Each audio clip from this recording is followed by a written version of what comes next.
Hello hi नमस्ते सलाम सत श्री अकाल दोस्तों, कैसे हैं आप। मैं संजय गुप्ता। दोस्तों, एक बहुत ही छोटी और सुंदर सी कहानी आपके लिए। यकीनन यह कहानी आपकी ज़िंदगी में आपको प्रभावित करेगी।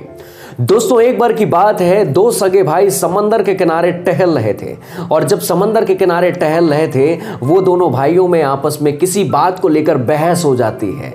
और जब बहस हो जाती है तो बड़ा भाई छोटे भाई को एक थप्पड़ जड़ देता है। और जैसे ही बड़े भाई ने उस छोटे भाई को थप्पड़ मारा, वह छोटा भाई रेत पर लिखने लगता है कि आज मेरे भाई ने मुझे मारा।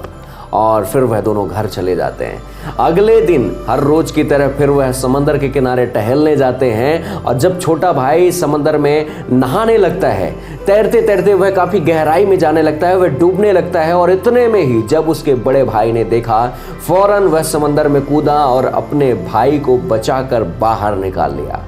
और जैसे ही वह अपने छोटे भाई को बचाकर उस पानी से बाहर निकाला, उस छोटे भाई ने पत्थर पर खरोंच कर कुछ लिखने लगा। और जैसे ही लिखने लगा, अब यह बात उस बड़े भाई के समझ में ना आई कि कल उसे जब थप्पड़ मारा था तो वह रेत पर लिख रहा था, और आज जब मैंने इसे बचाया तो यह पत्थर पर लिख रहा है।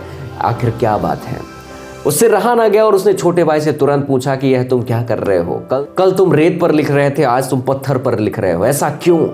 तब छोटे भाई ने जो शब्द कहा, उससे बड़े भाई का दिल कोमल हो गया। उस छोटे भाई ने बड़े भाई को कहा कि भैया, कल जब आपने मुझे थप्पड़ मारा, मेरी गलती थी, मैं आपसे बहस कर रहा था, मैं दुखी था, इसलिए मैंने रेत पर लिख दिया। क्योंकि अगर आपके पास दुख है, गम है, तो उसे रेत पर लिख दो, वह वक्त के साथ भर जाएगा, वह मिट जाएगा, उसे भूला जा सकता है। लेकिन आज आपने मेरी जान बचाई है, जो कि आपने मेरी जिस प्रकार से जान बचाई, उसे मैं कभी नहीं भूलना चाहता। आपका यह उपकार मैं हमेशा याद रखना चाहता हूँ, इसलिए मैं पत्थर पर लिख रहा हूँ, ताकि यह कभी ना मिटे और मैं जब भी देखूँ तो मुझे आपकी यह बात याद आ जाए। दोस्तों, यह एक छोटी सी कहानी हम सभी को जीवन में बहुत कुछ सिखाती है कि जब भी आपके पास दुख आए तो उस लड़के की तरह रेत पर ही लिख दीजिए।